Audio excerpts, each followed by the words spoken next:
Bonjour à tous, nous allons donc faire le repérage des différentes parties de la fleur de lys. Vous allez pouvoir suivre avec la fleur qui est sur votre table. Donc elle se compose de pétales blanches. À la base de la fleur de lys, il n'y a pas de sépales, ce sont vraiment des petites feuilles, mais elles n'existent pas chez le lys. Elle est composée de 6 étamines contenant une poudre orange qu'on appelle du pollen. Et au centre de la fleur, vous avez le pistil. Vous allez bien entendu pouvoir observer de plus près avec la fleur qui est sur votre table et faire pause régulièrement. Alors, on peut enlever les pétales pour voir de quoi est composée la fleur. Et ce qui va nous intéresser, c'est effectivement ces 6 étamines, à l'intérieur sur lesquelles, il y a une poudre qu'on appelle le pollen. Cette poudre s'envole très facilement avec le vent. Il suffit de tapoter un petit peu sur une feuille et le pollen s'enlève facilement. Vous allez pouvoir même en déposer très facilement sur vos doigts. Alors, ces 6 étamines, quand on les enlève, il reste ensuite la partie centrale qui est ici et qui s'appelle le pistil. Alors je vais ouvrir le pistil car vous allez voir qu'à l'intérieur du pistil, quand on le découpe, on retrouve des petites boules translucides qu'on appelle les ovules.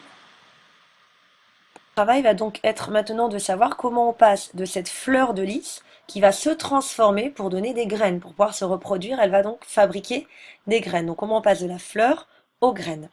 Eh bien, nous allons voir ceci sur un exemple qui n'est pas celui de la fleur de lys, mais qui est la linaire commune.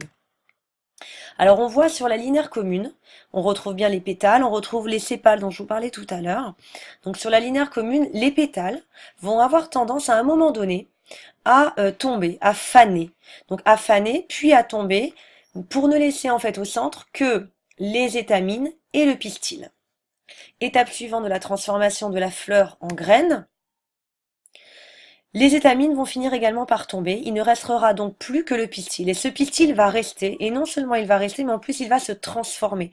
Il va se mettre à grossir, donc voilà le pistil qui grossit, et ce pistil va finir par se transformer en fruits, à l'intérieur desquels nous allons retrouver des graines. Alors je vous rappelle tout à l'heure que nous avons vu tout à l'heure un pistil dans lequel il y avait des petites boules translucides qu'on appelait les ovules. Et bien ce sont ces ovules qui vont finir par donner les graines.